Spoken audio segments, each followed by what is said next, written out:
আজকে যে টপিকটা নিয়ে আলোচনা করব সেটা হচ্ছে যারা বলতে গেলে পলিটেকনিকে ভর্তি হবে, কারা কারা গভর্নমেন্ট কলেজ পাবে বা কারা কারা বলতে গেলে গভর্নমেন্ট কলেজ পেতে পারো, সেই ক্ষেত্রে বলতে গেলে ডিসকাস করবো। তো সম্পূর্ণ ভিডিওটা দেখবে, স্কিপ করবে না, ঠিক আছে? তো এই ক্ষেত্রে বলতে গেলে তোমাদের যে সমস্ত ছাত্রছাত্রীরা বলতে গেলে কেউ 21 সালে পাস করেছো, কেউ 22 সালে পাস করেছো, কেউ 23 সালে পাস করেছো, কেউ 24 সালে পাস করেছো, তাদের ক্ষেত্রে বিষয়টা আলাদা। যারা বলতে গেলে জেক্সপো বা বুকলেট দিয়ে দেখো, বলতে গেলে ফার্স্ট অফ অল আমি যেটা বলবো সেটা হচ্ছে তোমাদের মার্কশিট, ঠিক আছে?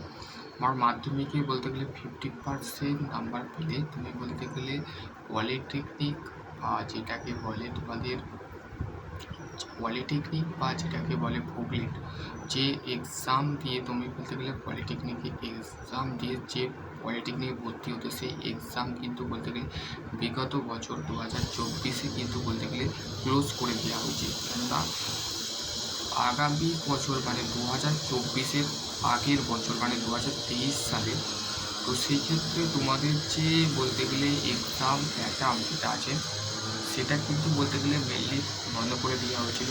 তো সেই ক্ষেত্রে ধরা যেতে পারে যে এই বছরের যে সিস্টেম কন্ডিশান বলতে গেলে কেন বলতে গেলে পলিটেকনিকে 50% যে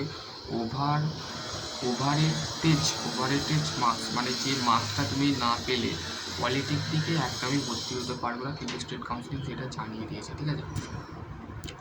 তো এবার হচ্ছে ছাত্রছাত্রীদের মনের মধ্যে যে প্রশ্ন আছে যে দাদা, তো আমি তো 50%-এর নাম্বার তো কম পেয়েছি বা 40% বা 30% নাম্বার পেয়েছি, তো সেই ক্ষেত্রে আমাদের যে করণীয় সেটা কী হবে একটু কাইন্ডলি বলো। তো সেই ক্ষেত্রে বলতে গেলে 40% বা 50% তুমি যদি পেয়ে থাকো, তো সেই ক্ষেত্রে তোমাদের কোনো বলতে গেলে বি বি কন্ডিশান মানে তোমাদের কোনো কন্ডিশান দেখা যাবে না, কিন্তু তুমি বলতে গেলে একটা অপরচুনিটি পেতে পারো, সেটা তুমি বাড়ির কাছে কলেজ পাবে না। তো সেই ক্ষেত্রে তুমি বাড়ি থেকে কিছুটা ডিস্টেন্স এরিয়ার মধ্যে বলতে গেলে তোমার বাড়ি থেকে তোমার বাড়ি যদি বলতে গেলে কলকাতা সাইডে হয়, তো সেই ক্ষেত্রে তোমার বাড়ি যদি কলকাতা সাইডে হয় বা আমার বাড়ি যেমন কলকাতা সাইডে, তো সেই ক্ষেত্রে তোমাদের বাড়ি যদি কলকাতা সাইডে না হয়ে বলতে গেলে কলকাতা সাইড হয়, কিন্তু পেয়েছো তুমি জলপাইগুড়ি পলিটেকনিক বা বলতে গেলে বীরভূম পলিটেকনিক, ঠিক আছে, JIS পলিটেকনিক, এই সমস্ত জায়গায় যদি তুমি পাও, তো সেই ক্ষেত্রে তোমার যে কন্ডিশান সেটা হবে মেনলি যেটা আছে সেটা হচ্ছে তোমাদের যে বিষয়টা সেটা হচ্ছে তোমাদের কাউন্সিলিং করাতে হবে। কাউন্সিলিং করার পর বলতে গেলে তোমাকে ফার্স্ট ইয়ারটা তোমাকে ওই কলেজেই পড়তে হবে, ঠিক আছে? সেকেন্ড ইয়ারে তুমি বলতে গেলে কলেজ ট্রান্সফারমার বা অটো আপগ্রেডেশন, ঠিক আছে, অটো আপগ্রেডেশন বলে একটা ভিডিও বানানো আছে, সেটা তুমি দেখতে পারো, ঠিক আছে? তো সেই ক্ষেত্রে তুমি বলতে কলেজ ট্রান্সফারমার করতে পারো, তোমার বাড়ির কাছে তুমি কলেজ পেয়ে যাবে, ঠিক আছে? তো মেনলি তোমাকে বলতে গেলে কলেজ তোমাকে দূরেই যেতে হবে, ঠিক আছে? ফার্স্ট ইয়ারটা তোমাকে বলতে গেলে ওইখান থেকে ভর্তি হতে হবে।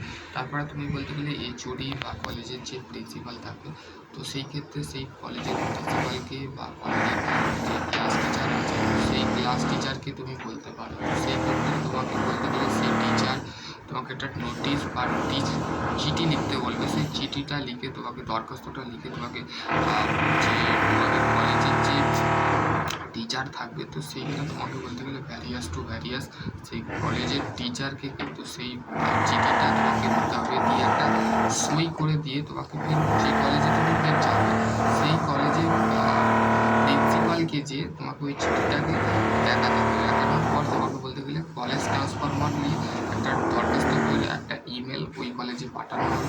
সেইখান থেকে তোমার বলতে গেলে ট্রান্সফারমার হয়ে তুমি এই কলেজে তুমি 2 বছরের যে তোমার 6টা সেমিস্টার, কিন্তু তুমি সার্টিফিকেট যে কলেজ থেকেই পড়েছো, যে কলেজ থেকে পেয়েছো সেই কলেজের থেকেই তুমি সার্টিফিকেট পাবে, কিন্তু তোমাকে তোমার বাড়ির কাছে তুমি এই কারণে আসবে, সেই কারণে হচ্ছে তোমার লং ডিস্টেন্স হয়ে যাচ্ছে। তো সেই ক্ষেত্রে লং ডিস্টেন্স যাতে কম শর্ট ডিস্টেন্স হয়ে যায়, তো সেই ক্ষেত্রে তুমি সেই করণীয়টা করতে পারো, ঠিক আছে? তো সেই ক্ষেত্রে তুমি আমার চ্যানেলে যুক্ত হয়ে যাও, অবশ্যই তোমরা সাপোর্ট পাবে। প্রত্যেকটা ভিডিও পর মেকানিক্যাল ইঞ্জিনিয়ারিংয়ের ভিডিও বানানো আছে, ঠিক আছে? তো সেই ক্ষেত্রে তোমাদের যদি আরও কোনো কোয়ারি থাকে তো ডেফিনেটলি তোমরা কমেন্ট সেকশনে কমেন্ট করবে। আশা করছি তোমাদের সমস্ত রিগার্ডিংয়ের ভিডিও আমি বানিয়ে দিয়েছি। চেকবুক গুগলের থেকে রিগার্ডিং আইটিআই থেকে সমস্ত কিছু ভিডিও বানানো আছে, সেখান থেকে দেখতে পারো। ঠিক আছে, আশা করছি তোমাদের যদি আরও কোনো কোয়ারি থাকে তো ডেফিনেটলি তোমরা সকলে ভালো থেকো, সুস্থ থেকো। আর এর মধ্যে যদি আরও কোনো কোয়ারি থাকে